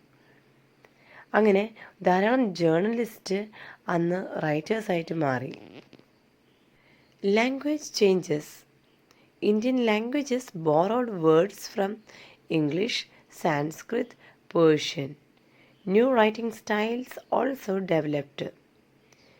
ആദ്യം ഇന്ത്യൻ ലാംഗ്വേജസിൻ്റെ റൈറ്റിംഗ് സ്റ്റൈൽ അത്രയും പോരായിരുന്നു. പിന്നെ ഇപ്പോൾ ഇംഗ്ലീഷ് പഠിച്ചതിന് ശേഷം നമ്മൾ ബോറോ ചെയ്യാൻ തുടങ്ങി. അത് ഇംഗ്ലീഷിൽ നിന്നാവട്ടെ, അതുപോലെ ഇന്ത്യൻ ലാംഗ്വേജസ് ആയിട്ടുള്ള സാൻസ്കൃതിൽ നിന്നും പേർഷ്യൻ നിന്നൊക്കെ ബോറോ ചെയ്തുകൊണ്ടാണ് പിന്നെ ബാക്കി നമ്മുടെ ഇന്ത്യൻ ലാംഗ്വേജസ് എഴുതിയിട്ടുള്ളത്. അതുകൊണ്ട് തന്നെ വലിയ രീതിയിലായിരുന്നു മാറ്റങ്ങൾ സംഭവിച്ചത്. Why is prose considered a sign of modernisation? It was used in education, it spread ideas quickly, it developed journalism, it helped social reform, it strengthened nationalism. ഞാൻ പറഞ്ഞില്ലേ നേരത്തെ, പ്രോസിനാണ് ലിറ്ററേച്ചറിൽ കൂടുതൽ പ്രാധാന്യം നൽകപ്പെട്ടതെന്ന്. അപ്പോൾ മോഡേണൈസേഷൻ്റെ ഒരു സൈൻ എന്ന് പറയുന്നത് പ്രോസാണ് എന്ന് പറയുന്നുണ്ട്. അതെന്തുകൊണ്ടാണ് എന്നാണ് ചോദിച്ചത്. കാരണം പ്രോസാണ് കൂടുതലായിട്ടും എഡ്യൂക്കേഷനിൽ യൂസ് ചെയ്യപ്പെട്ടത്. ഈ പറയുന്ന പ്രോസ് കാരണം കൊണ്ടാണ് ഐഡിയാസ് ധാരാളം സ്പ്രെഡായത്, ഡെവലപ്ഡ് ജേർണലിസം, സോഷ്യൽ റിഫോമിൽ ധാരാളം മാറ്റങ്ങളുണ്ടായി, നാഷണലിസം സ്ട്രെങ്തൻഡായി. Literature till 1857. Indian English literature. The first Indian English poet was Henry Louis Vivian Desrosiers. He wrote patriotic poems about India. His writings inspired nationalism. 1857 വരെയുള്ള ലിറ്ററേച്ചർ പരിശോധിച്ച് കഴിഞ്ഞാൽ നമുക്ക് മനസ്സിലാക്കാൻ സാധിക്കും, ഇന്ത്യൻ ഇംഗ്ലീഷ് ലിറ്ററേച്ചറിൽ വളരെയധികം കോൺട്രിബ്യൂഷൻ നൽകിയിട്ടുള്ള ഒരു വ്യക്തിത്വമാണ് ഹെൻറി ലൂയിസ് വിവിയൻ ഡെറോസിയോയുടെ. അദ്ദേഹം പാട്രിയോട്ടിക് പോയംസ് എഴുതിയിട്ടുണ്ട്. ഓക്കെ, ഇന്ത്യയെ കുറിച്ചിട്ടുള്ള പാട്രിയോട്ടിക് പോയംസ്. അദ്ദേഹത്തിൻ്റെ റൈറ്റിങ്സ് ഇന്ത്യൻ നാഷണാലിസത്തിൻ്റെ ഉള്ള ഒരു എന്താ പറയുക ഒരു ഇൻസ്പിറേഷനാണ്. Urdu literature. The greatest Urdu poet was Mirza Ghalib. His poetry reflected Persian and Arabic literary traditions. Important point: before 1857, most Indian languages literature still followed traditional themes. Only Indian English literature strongly expressed nationalism in the early period. Urdu പോയറ്റ്സിനെ അല്ലെങ്കിൽ Urdu literature പരിശോധിച്ചാൽ മിർസ ഗാലിബിനെ നമുക്ക് കാണാൻ സാധിക്കും. അദ്ദേഹം ഉറുദു പോയറ്റാണ്. അദ്ദേഹത്തിൻ്റെ പോയട്രിയിൽ പേർഷ്യനും Arabic literary ട്രഡീഷൻസും കാണാൻ സാധിക്കും. ഇനി 1857 മുന്നുള്ള കാലഘട്ടത്തെ നമ്മൾ പരിശോധിക്കുമ്പോൾ നമുക്ക് മനസ്സിലാക്കാൻ സാധിക്കുന്നത് ഇന്ത്യൻ ലാംഗ്വേജ് ലിറ്ററേച്ചർ എന്ന് പറയുന്നത് അതിൽ ധാരാളം ട്രഡീഷണൽ തീംസുകളായിരുന്നു ഫോളോ ചെയ്തിരുന്നത്. അതേസമയം ഇന്ത്യൻ ഇംഗ്ലീഷ് ലിറ്ററേച്ചർ മനസ്സിലാക്കണം, ഇന്ത്യൻ ലാംഗ്വേജും ഇന്ത്യൻ ഇംഗ്ലീഷ് ലിറ്ററേച്ചറും കണ്ടോ, രണ്ട് വ്യത്യസ്ത രീതിയിലാണ് ഞാൻ എഴുതിയിട്ടുള്ളത്. ഇന്ത്യൻ ഇംഗ്ലീഷ് ലിറ്ററേച്ചർ എന്ന് പറയുന്നത് അതായിരുന്നു അന്ന് കൂടുതലായിട്ടും നാഷണലിസത്തിനെ എക്സ്പ്രസ് ചെയ്തിരുന്നത്. ഇന്ത്യൻ ഇംഗ്ലീഷ് ലിറ്ററേച്ചർ ആയിരുന്നു നാഷണലിസം എക്സ്പ്രസ് ചെയ്തിരുന്നത്. ഇന്ത്യൻ ലാംഗ്വേജ് ലിറ്ററേച്ചർ അല്ല. അത് ട്രഡീഷണൽ തീംസിനായിരുന്നു കൂടുതൽ പ്രാധാന്യം നൽകിയിരുന്നത്. ഒന്നും കൂടി വ്യക്തമാക്കി തരാം. ഇന്ത്യൻ രണ്ട് രീതിയിൽ അന്ന് പോയറ്റ്സുകൾ തിരിഞ്ഞിരുന്നു. രണ്ട് രീതിയിൽ അന്നത്തെ പോയറ്റ്സുകൾ തിരിഞ്ഞിരുന്നു. ഒരു വിഭാഗം ആൾക്കാർ ഇന്ത്യൻ ലാംഗ്വേജിനാണ് കൂടുതൽ പ്രാധാന്യം നൽകിയിരുന്നത്. അതേസമയം ഇന്ത്യൻ പോയറ്റ്സിൽ തന്നെ ഒരു വിഭാഗം ആൾക്കാർ, ഞാൻ നേരത്തെ പറഞ്ഞു രാജാറാം മോഹൻ റോയ് പോലെയുള്ള കുറച്ച് പോയറ്റ്സുകൾ, അവർ ഇന്ത്യൻ ഇംഗ്ലീഷ് ലിറ്ററേച്ചറിനായിരുന്നു കൂടുതൽ പ്രാധാന്യം നൽകിയിരുന്നത്. അപ്പോൾ ഇവർ രണ്ടു കൂട്ടരുടെയും റൈറ്റിങ്സ് എന്ന് പറയുന്നത് ഇന്ത്യയുടെ സ്വാതന്ത്ര്യത്തിന് വേണ്ടിയുള്ള അത് ഫോക്കസ് ചെയ്തിട്ടുള്ള റൈറ്റിങ്സ് തന്നെയാണ്. ഇന്ത്യൻ ലാംഗ്വേജിൽ എഴുതിയിട്ടുള്ള ലിറ്ററേച്ചേഴ്സ് അത് ഇന്ത്യൻ ലാംഗ്വേജിൽ മാത്രമായിരുന്നു അവർ എക്സ്പ്രസ് ചെയ്തിരുന്നത്. അതേസമയം ഇന്ത്യൻ ഇംഗ്ലീഷ് ലിറ്ററേച്ചറിൽ എഴുതിയിട്ടുള്ള പോയറ്റ്സുകൾ അവർ ഇംഗ്ലീഷ് ലാംഗ്വേജിലാണ് അവരുടെ തോട്ട്സ് എക്സ്പ്രസ് ചെയ്തിരുന്നത്. പക്ഷെ അത് ഇന്ത്യക്ക് വേണ്ടിയായിരുന്നു, ഇന്ത്യയുടെ ഫ്രീഡത്തിന് വേണ്ടിയായിരുന്നു.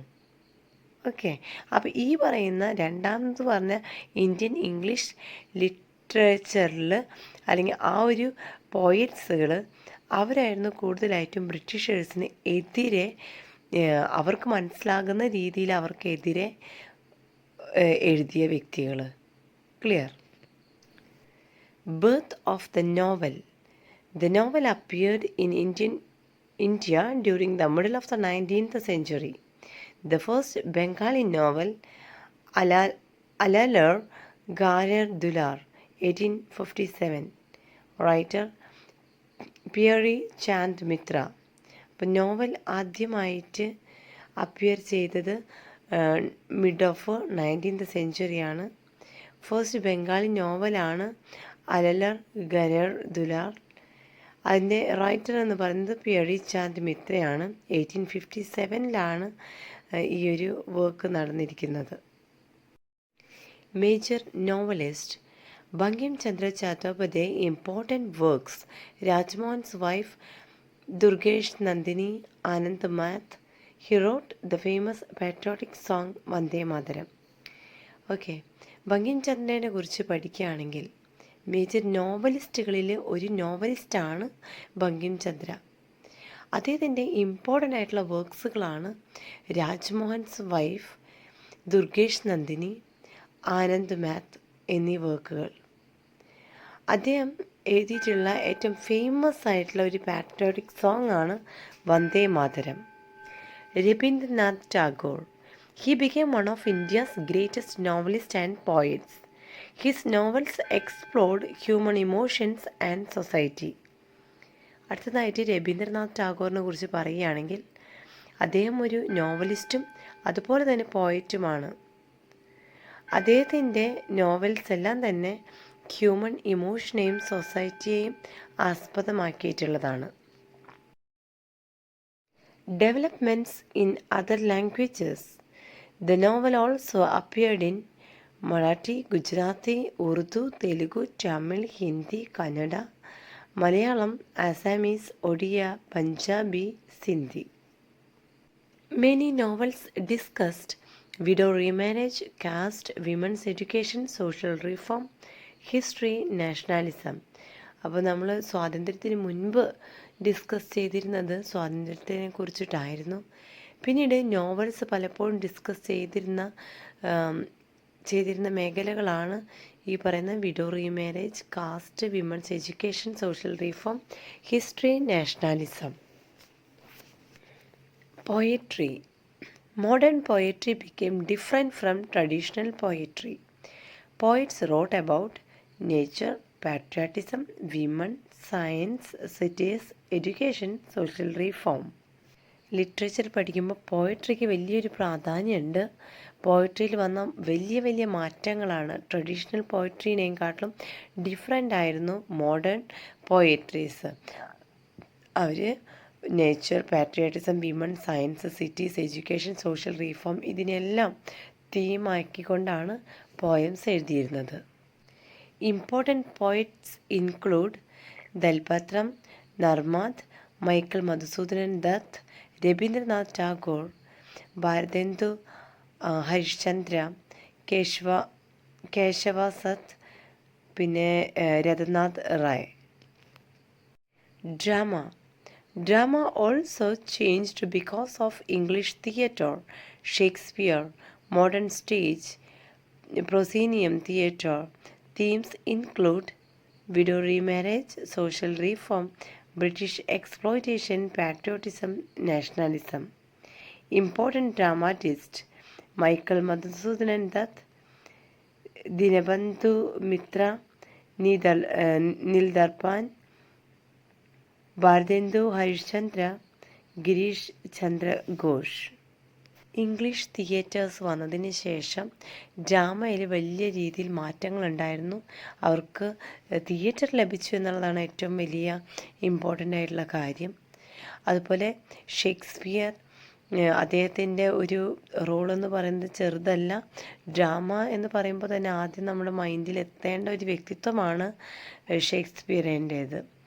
അതുപോലെ മോഡേൺ സ്റ്റേജ് വന്നു, പ്രോസീനിയം തിയേറ്റർ വന്നു. പിന്നെ തീംസുകളിൽ വന്ന മാറ്റം, ട്രഡീഷണൽ ആയിട്ടുള്ള തീംസുകളല്ല, മോഡേൺ തീംസുകൾ ധാരാളം വന്നു. പിന്നെ ഇമ്പോർട്ടൻറ്റ് ഡ്രാമാറ്റിസ്റ്റ്, ഡ്രാമ എഴുതിയ വ്യക്തികളെ കുറിച്ചിട്ടും അതാരൊക്കെയാണ് ഇമ്പോർട്ടൻ്റ് ആയിട്ടുള്ള വ്യക്തികളെ നമ്മൾ എഴുതി വെച്ചിട്ടുണ്ട്. നോക്കിയോളൂ കേട്ടോ, ഇതൊക്കെ ഒന്ന് പഠിക്കുന്നത് നല്ലതാണ്. In this lesson we learned how the 19th century transformed Indian literature. British rule introduced the printing press and English education, which encouraged prose, journalism, novels, poetry, and drama. These literary developments also awakened social reform and nationalist consciousness, laying the foundation for modern Indian literature.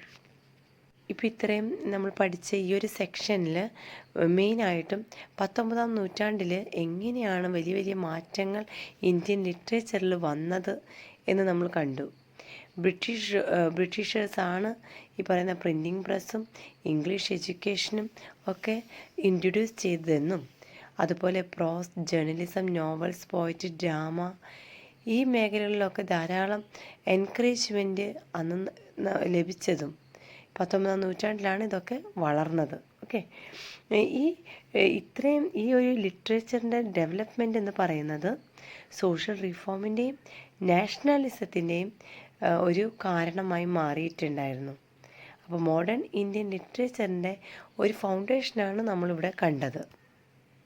20th century 1900 to 1947, the novel, poetry and drama, and see how literature became closely connected with India's freedom movement. ഇന്ന് നമ്മൾ പഠിക്കാൻ പോകുന്നത് 20th സെഞ്ച്വറിയെ കുറിച്ചിട്ടാണ്. 1900 മുതൽ 1947 വരെയുള്ള കാലഘട്ടത്തിനെയാണ് 20th സെഞ്ച്വറിയിൽ നമ്മൾ പ്രാധാന്യം നൽകുന്നത്. ഇവിടെ നോവൽ, പോയട്രി, ഡ്രാമ, ഇതിനൊക്കെ കുറിച്ചാണ് നമ്മൾ പഠിക്കാൻ പോകുന്നത്. അതുപോലെ തന്നെ ലിറ്ററേച്ചർ എങ്ങനെയാണ് ഇന്ത്യൻ ഫ്രീഡം മൂവ്മെൻറ്റുമായിട്ട് കണക്ട് ചെയ്യപ്പെട്ടിട്ടുള്ളത് എന്നും പഠിക്കുന്നുണ്ട്. This period is very important because it covers India's freedom struggle, the growth of nationalism, the influence of Mahatma Gandhi, social reform, and the development of modern Indian literature. This period is often called the age of nationalism in Indian literature. ഈ ഒരു ഭാഗം വളരെ important ആണ്. കാരണം ഇവിടെയാണ് നമ്മൾ Indian freedom struggle കാണാൻ സാധിക്കുക.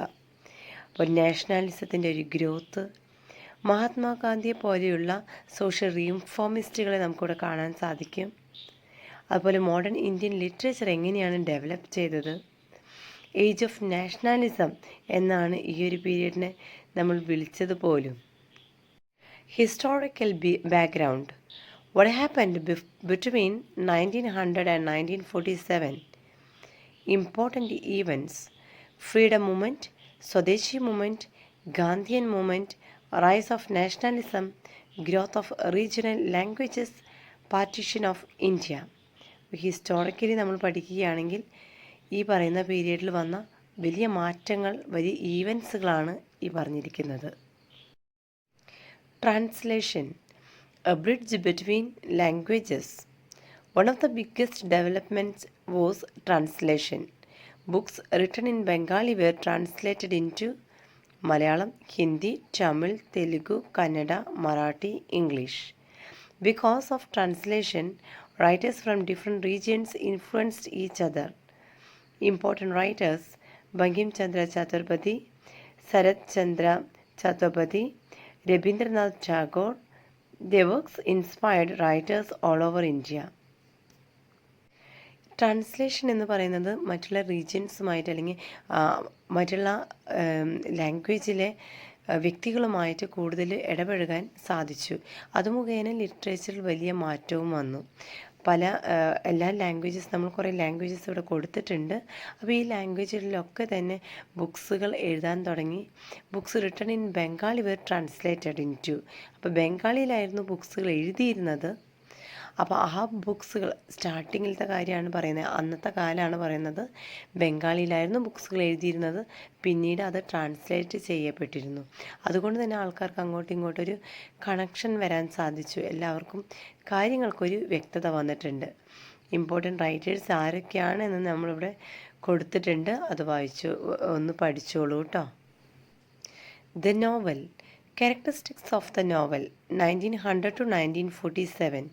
During this period, novels discussed nationalism, freedom struggle, women, untouchability, poverty, village life, social reform, Gandhian philosophy, psychological conflicts. നോവലിൽ പ്രധാനമായും ഡിസ്കസ് ചെയ്യപ്പെട്ടിട്ടുള്ള തീമുകളാണ് ഇപ്പോൾ പറഞ്ഞത്. Characteristics of the novel. നമുക്ക് അങ്ങനെ ഒരു ക്വസ്റ്റ്യൻ വരികയാണെങ്കിൽ ഈ പോയിൻറ്റ്സ് വെച്ച് ആൻസർ എഴുതാം. Bengali novel. Sarat Chandra Chattopadhyay, he became one of India's most popular novelists. His novels describe middle-class families, women, love, social injustice. Famous novels: Devdas, Parinita, Srikanta, Charitrahin, Padir Dhabi. Padir Dhabi was banned because it supported revolution. നോവലിനെ കുറിച്ച് പഠിക്കുമ്പോൾ, അതും ബംഗാളി നോവലിനെ കുറിച്ച് പഠിക്കുമ്പോൾ സരത് ചന്ദ്ര ചത്തോപാധ്യായനെ നമുക്ക് മറക്കാൻ സാധിക്കില്ല. അദ്ദേഹത്തിൻ്റെ ഇമ്പോർട്ടൻ്റുകളായിട്ടുള്ള നോവൽസുകൾ നമുക്ക് കാണാൻ സാധിക്കും. അദ്ദേഹത്തിൻ്റെ നോവലിൻ്റെ തീമുകളാണ് ഇവിടെ കൊടുത്തിരിക്കുന്നത്. പിന്നെ അദ്ദേഹത്തിൻ്റെ ഫേമസ് ആയിട്ടുള്ള നോവൽസുകൾ അവിടെ പറഞ്ഞിട്ടുണ്ട്. ദേവദാസ്, പരിണീത, ശ്രീകാന്ത, ചരിത്രഹീൻ, പിന്നെ പാതിർ ദാബി. ഇതിൽ പാതിർ ദാബി ബാൻ ചെയ്തതാണ്. കാരണം അദ്ദേഹം റെവല്യൂഷനെ സപ്പോർട്ട് ചെയ്ത് എഴുതിയ ഒരു നോവലാണത്. Ravindranath Tagore. Tagore wrote about nationalism, human relationships, women's possession, East and West liberal humanism. Famous novels: Gora, Gare Baire, Chaturanga. Ravindranath ടാഗോറും ഇതുപോലെ തന്നെ നാഷണലിസത്തെക്കുറിച്ചും ഹ്യൂമൻ റിലേഷൻഷിപ്പ്, വിമൻസ് പൊസിഷൻ ഇതെല്ലാം എഴുതിയിട്ടുണ്ടായിരുന്നു, തീമാക്കി എഴുതിയിരുന്നു. പിന്നെ അദ്ദേഹത്തിൻ്റെ ഫേമസ് ആയിട്ടുള്ള നോവൽസും കൊടുത്തിട്ടുണ്ട്. Hindi novel Premchand, one of India's greatest novelist. Main themes farmers, poetry, caste, untouchability, women, Gandhian ideals. Famous novels Sevasadan, Nirmala, Rangabhumi, Gaban, Karmabhumi, Godhan. Godhan is considered his masterpiece. Hindi നോവലിനെ കുറിച്ച് പഠിക്കുകയാണെങ്കിൽ പ്രേംചന്ദാണ് ഹിന്ദി നോവലിൽ ഗ്രേറ്റസ്റ്റ് ആയിട്ടുള്ള ഒരു നോവലിസ്റ്റ് എന്ന് പറയാൻ സാധിക്കും. അദ്ദേഹത്തിൻ്റെ തീംസും അദ്ദേഹത്തിൻ്റെ പോയംസും കൊടുത്തിട്ടുണ്ട്. അതിൽ ഗോദാനാണ് വളരെ ഇമ്പോർട്ടൻ്റ് ആയിട്ടുള്ള അദ്ദേഹത്തിൻ്റെ മാസ്റ്റർ പീസ് ആയിട്ടുള്ള ഒരു work. Malayalam novel important writers Vaikom Muhammad Basheer, P Kesavadev, Thakazhi Sivasankara Pillai. Themes working class life, social injustice, realism, ordinary people. Malayalam നോവലിൻ്റെ റൈറ്റേഴ്സും തീംസുകളാണ് ഇവിടെ കൊടുത്തിട്ടുള്ളത്. Kannada novel major writers Kuvempu, Shivaram Karanth. Themes village life, untouchability, Gandhian philosophy. Tamil novel major writer കൽക്കി. Famous novels Thyagabhoomi, Parthiban Kanavu. These novels promoted patriotism and social reform. Telugu novel main themes caste discrimination, untouchability, Telugu identity, romanticism. അപ്പോൾ ഇതിൽ നമ്മൾ Tamil major റൈറ്ററിനെയും അതുപോലെ അദ്ദേഹത്തിൻ്റെ വർക്ക്സുകളും നോവൽസുകളും എഴുതിയിട്ടുണ്ട്. അതുപോലെ തന്നെ Telugu novels ആവട്ടെ അതിൻ്റെ തീമുകളാണ് ഇവിടെ കൊടുത്തിട്ടുള്ളത്. Urdu novel themes Gandhian ideals, realism, പെസൻസ്, progressive movement. Poetry characteristics. Poetry became patriotic, romantic, revolutionary, spiritual, social. Main influences Gandhi inspired peace, truth, non-violence, village life. Marx inspired equality, workers, poor people, class struggle. Romantic movement themes love, nature, imagination, beauty. Progressive movement themes poverty, workers, revolutionary, social justice. Important poets Rabindranath Tagore won the Nobel Prize for Gitanjali. Themes God, humanity, nature. Qazi Nazrul Islam, known as the rebel poet. Themes revolution, protest, freedom. Hindi important poets Jaishankar Prasad, Nirala, Mahadevi Verma, Harivansh Raj Bachachan, Nagarjun, Ageya. Malayalam 3 great poets Kumar Nashan, Vallathol Narayanan Menon, Ullur S. Parameshwara Iyer. Themes spirituality, nationalism, social reform, love, philosophy. Tamil important poets Subramanya Bharati, Bharati Dasan. Urdu important poets Muhammad Iqbal, Faiz Ahmed Faiz, Sahir Ludhenvi. Drama.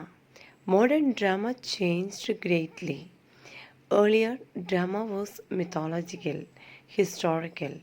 Now, drama become realistic, political, social. Themes widow remarriage, untouchability, women's rights, British oppression, nationalism, freedom struggle. Drama എന്ന് പറയുന്നത് ധാരാളം മാറ്റങ്ങൾ വന്നു. ആദ്യമൊക്കെ tradition base ചെയ്തിട്ടുള്ള മിത്തോളജിക്കലായിട്ടുള്ള ഹിസ്റ്റോറിക്കലായിട്ടുള്ള dramas ആയിരുന്നു കൂടുതലും explore ചെയ്തിരുന്നത്. പക്ഷേ അതിന് ശേഷം മോഡേൺ ഡ്രാമയിൽ വന്ന മാറ്റങ്ങളാണ് റിയാലിസ്റ്റിക്കായി, പിന്നെ കുറേ പൊളിറ്റിക്കലും സോഷ്യൽ ഈ ആസ്പെക്റ്റുകളൊക്കെ ആയിരുന്നു പിന്നീട് കാണാൻ സാധിച്ചിരുന്നത്. പ്രത്യേകിച്ച് അന്ന് ഉപയോഗിച്ചിരുന്ന തീമുകൾ, ഡ്രാമയിൽ വന്നിരുന്ന വലിയ മാറ്റത്തിൻ്റെ കാരണം അവിടെ നിന്ന് ഉപയോഗിച്ചിരുന്ന തീമായിരുന്നു. വിഡോ റീമാരേജ്, അൺടച്ചബിലിറ്റി, അങ്ങനെയുള്ള തീമുകളൊക്കെയാണ് പിന്നീട് കണ്ടുവന്നത്. Important developments. Bengali Rabindranath Tagore introduced symbolic and philosophical drama. Important play The Gar. Bengali ലാംഗ്വേജിൽ വന്ന വലിയ മാറ്റമാണ് രവീന്ദ്രനാഥ് ടാഗോർ അവതരിപ്പിച്ച ഡ്രാമാസ്. അദ്ദേഹത്തിൻ്റെ വലിയൊരു കോൺട്രിബ്യൂഷനാണ് ദ ഗാർ. അതുപോലെ തന്നെ ഹിന്ദിയിൽ Jaishankar Prasad, historical dramas, Lakshmi Narayan Mishra, problem place. Malayalam themes, social reform, realism, politics. Kannada major dramatist TP. Kailasam, Sreeranga. They introduced realism. Tamil drama became social, political, musical. Urdu progressive theatre developed through IPTA. Themes: workers, peasants, freedom struggle. Modern Indian literature from 1900 to 1947 reflects nationalism, Gandhian philosophy, Marxist ideas, social reform, Indian identity. Translation connected different Indian languages. Although each language had its own identity, all workers towards one dream, freedom for India. Modern Indian literature ആയിട്ടുള്ള ഈ ഒരു 1900 to 1947 വരെയുള്ള പീരീഡിൽ ധാരാളം മാറ്റങ്ങൾ ലിറ്ററേച്ചറിൽ വന്നതായിട്ട് നമുക്ക് കാണാം. അത് ഓരോ ലാംഗ്വേജിലും എങ്ങനെയാണ് മാറ്റങ്ങൾ വന്നത് എന്ന് നമ്മൾ കണ്ടു കഴിഞ്ഞു. ഇതിൽ ഇമ്പോർട്ടൻ്റ് ആയിട്ട് ഒരു നേഷൻ്റെ രൂപീകരണമാണ് നമുക്ക് കാണാൻ സാധിക്കുക, ഒരു ഒത്തൊരുമ. ആൻഡ് ഫൈനലി എല്ലാം ഫ്രീഡം ഫോർ ഇന്ത്യ എന്നുള്ള ഒരു മൈൻഡ് സെറ്റായിട്ടാണ് ഈ പറയുന്ന ലിറ്ററേച്ചർ മുന്നോട്ട് വന്നത്. Conclusion. In this lesson, we learned how Indian literature between 1900 and 1947 became a powerful voice for nationalism, social reform, and freedom. Writers across different Indian languages influenced one another through translation, creating a shared literary culture while preserving regional identities. This period laid the foundation for modern Indian literature after independence. 1900 മുതൽ 1947 വരെയുള്ള കാലഘട്ടമാണ് modern Indian ലിറ്ററേച്ചറിനായി അറിയപ്പെടുന്നത്. ഈ ഒരു കാലഘട്ടത്തിലാണ് ഒരൊറ്റ നേഷനായിട്ട് work വെച്ചുകഴിഞ്ഞാൽ ഒരൊറ്റ മൈൻഡ് സെറ്റായിട്ട് വർക്ക് ചെയ്താൽ നമുക്ക് നമ്മുടെ നേഷന് ഫ്രീഡം ലഭിക്കും എന്ന ഒരു ചിന്താഗതിയിലോട്ട് പല റൈറ്റേഴ്സും മുന്നോട്ട് വന്നതും അവരുടെ എഴുത്ത് ലിറ്ററേച്ചർ മുഖേനയാണ് ശരിക്കും നമുക്ക് ഈ ഒരു ഫ്രീഡം ലഭിക്കാനുള്ള ഒരു വലിയ കാരണം. അതിനായി ഹെൽപ്പ് ചെയ്ത ഒരു മെയിൻ ആസ്പെക്റ്റാണ് ട്രാൻസ്ലേഷൻ. കാരണം ഇവർ ലാംഗ്വേജസ് അങ്ങോട്ടും ഇങ്ങോട്ടും ബംഗാളി ലാംഗ്വേജിൽ നിന്നും മറ്റുള്ള ലാംഗ്വേജുകളിലോട്ട് ട്രാൻസ്ലേറ്റ് ചെയ്ത് കഴിഞ്ഞപ്പോൾ ആ ട്രാൻസ്ലേറ്റ് അതിന് സഹായിച്ച ഒരു കാര്യമാണ് ഇംഗ്ലീഷ് ലാംഗ്വേജ് എന്നുള്ളത്. ഇംഗ്ലീഷ് ലാംഗ്വേജ് ബ്രിട്ടീഷേഴ്സ് കൊണ്ടുവന്നതിൻ്റെ ഒരു പ്രസക്തി നമുക്ക് അവിടെ കാണാൻ സാധിക്കും. അങ്ങനെ ട്രാൻസ്ലേഷൻ ചെയ്തത് മുഖേനയാണ് ആൾക്കാർക്ക് അങ്ങോട്ടും ഇങ്ങോട്ടും ഒരു കമ്മ്യൂണിക്കേഷൻ ലെവൽ കിട്ടിയതും ഈ പറയുന്ന ഫ്രീഡത്തിന് വേണ്ടിയിട്ട് ഫൈറ്റ് ചെയ്യാനുള്ള ഒരു ഇൻസ്പിറേഷൻ ലഭിച്ചതും. ഇത്ര നേരം എൻ്റെ വീഡിയോ കണ്ടിട്ടുണ്ടെങ്കിൽ ദയവ് ചെയ്തൊരു കമൻറ്റ് ചെയ്യാനായിട്ട് മറക്കരുത്. വീഡിയോ ഇഷ്ടപ്പെട്ടെങ്കിൽ ഇഷ്ടപ്പെട്ടു, ഇഷ്ടപ്പെട്ടില്ല ഉപകാരപ്പെട്ടില്ലെങ്കിൽ അങ്ങനെ. ഓക്കെ, അതുപോലെ ഞാൻ ഇനി ഏതെങ്കിലും സബ്ജക്റ്റിൽ നിങ്ങൾക്ക് എൻ്റെ സഹായം ആവശ്യമാണെങ്കിൽ MEGയിൽ നിങ്ങൾക്ക് കമൻറ്റ് ബോക്സിൽ കമൻറ്റ് ചെയ്യാം. Okay, so once again, thank you. Thank you for watching the video. We'll meet you with the next video. By then, take care and goodbye.